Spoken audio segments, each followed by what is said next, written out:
You know, there are some stories you probably shouldn't tell until enough years have gone by. In this case, all four of this cast of characters have gone on to a fishing hole in the sky.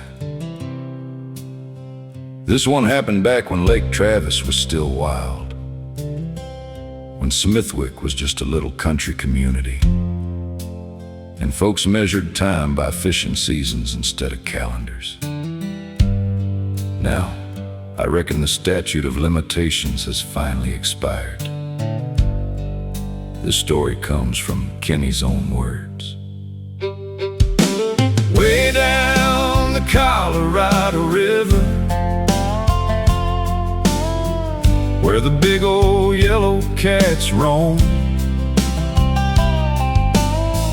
every summer Brown came back, and Smithwick felt like home. Some folks fished with poles and lines, some had other plans. Lord, you never knew what you'd see along the river bend. Brown Parker lived out in California for many years, owned himself a successful commercial laundry business. But every summer, without fail, he'd come back to Smithwick for 2 weeks. He always brought two things: a shiny boat and a case of Jack Daniels. And somehow, those two items usually wound up empty about the same time. Brown's best friends were my daddy, Cecil Lewis, and Joe Alderson. When Brown came home, those three became about as dangerous as a pocket full of firecrackers. Now, one of their favorite pastimes was something they called telephoning catfish. Let's just say it wasn't exactly approved by the game warden, and that's probably all I better say about that. Daddy had spent his whole life up and down Lake Travis. He knew every ledge, every deep hole, every place those big yellow cats like to hide. Everybody had a job. Daddy drove the boat, Brown worked one dip net, Joe worked the other. Mama or Bonnie Gay usually cranked the telephone. But this day, Mama wasn't going, which meant the job fell to me. Way down the Colorado, where old river stories grow, sometimes the biggest fish you catch ain't the ones that steal the show. Now, Daddy believed it was 5 o'clock somewhere. By 9 that morning, he was already celebrating wherever somewhere happened to be. We eased into a place called Big Rock.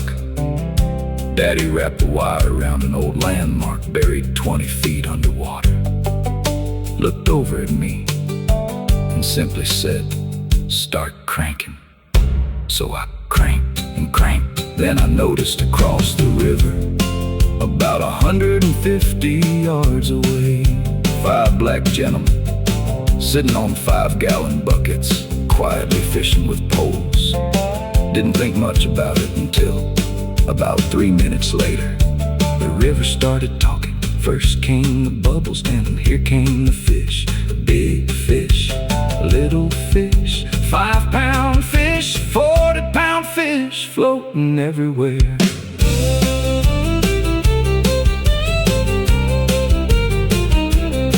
Daddy slammed the throttle forward, Joe on one side, Brown on the other, dip nets flying, fish flopping, boat rocking, water splashing. 3 grown men running circles around that boat, like somebody had dumped fireworks in the river.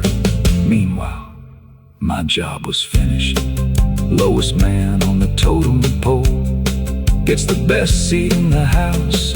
I just sat there, watching the circus. Then I looked back across the river. One fisherman stood up, then another. Pretty soon, all 5 are standing, stretching their necks, trying to figure out what in the world these crazy white boys were doing. One fellow even climbed up on top of his bucket just to get a better look. Some stories get bigger every time they're told, but this one don't need help. It was funny all on its own.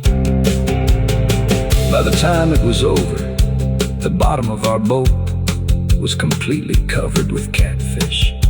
Equipment packed away, mission accomplished. I figured we were headed home. Instead, Daddy pointed that boat straight toward those fishermen. Didn't say a word, ran right up onto their bank. Picked up 2 catfish, 10, maybe 12 pounds apiece. Threw one, then the other, up onto the bank. Turned around, started the engine, backed away still without saying a single word. As we rounded the bend, I looked back. Those 5 men were standing there, waving their hats high over their heads.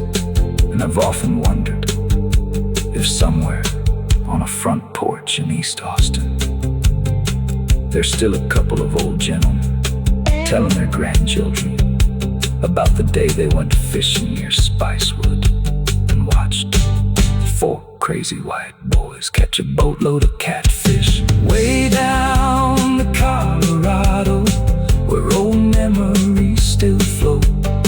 The fish are gone